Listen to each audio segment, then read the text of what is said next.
Well, these shelter dogs at the Spokane Humane Society are about to get a big red barn to run around in. Our KXLY Extreme team is taking this on as the biggest project of the year. Washington Trust Bank is also throwing in $50,000 for this project, partly in tribute to an accident last year.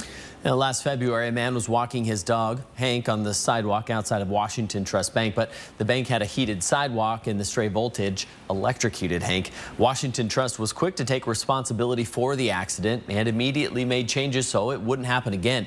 Now they're going one step further. Our Mayor Kawash is live at the Humane Society with the soon-to-be renovated Big Red Barn. Yeah, there used to be some livestock in this barn back in the 1990s, but now Mark Peterson and the Extreme team are going to overhaul it for those shelter dogs and for some employees here, as well as the community as well. In just a couple weeks, this barn at the Spokane Humane Society will get a facelift, so it can look like this. The special renovation will give all these precious dogs a place to run around. There has not been a place for the volunteers to walk dogs when the weather is bad, and there also isn't a place for our 31 staff to come together as a group and have a meeting. So this is going to be a game changer. Washington Trust Bank is paying the big bucks for the project, donating $50,000. The barn will have a special plaque inside to honor Hank, the dog who died in front of Washington Trust just last year.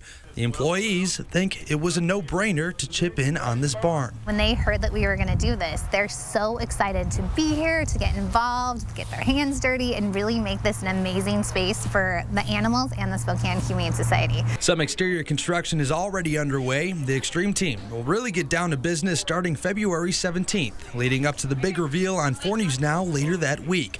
Mark and the Extreme team have a lot of work ahead of them. This is a pole barn that has been around for almost 40 years. The bones are good, but now we're going to add to it inside. So we're going to put concrete in here. Brian Winkler is going to be putting the concrete. Mackin and Little already starting the plumbing, and that's the design waiting for approval. But we're going to have 2 bathrooms there. Then there's going to be a storage area. That door disappears. We're going to put what we call a man door, 3 or 4 foot door there for people to go in and out through the back. And then over here you see a little bit more plumbing. That's going to be a little coffee area. This is going to be used for training. It's going to be used for bringing the volunteers in, having meetings. On top of that, there will be a ton of lights inside the barn. The hope is for the events to be able to rent it out, for people to rent it out for events.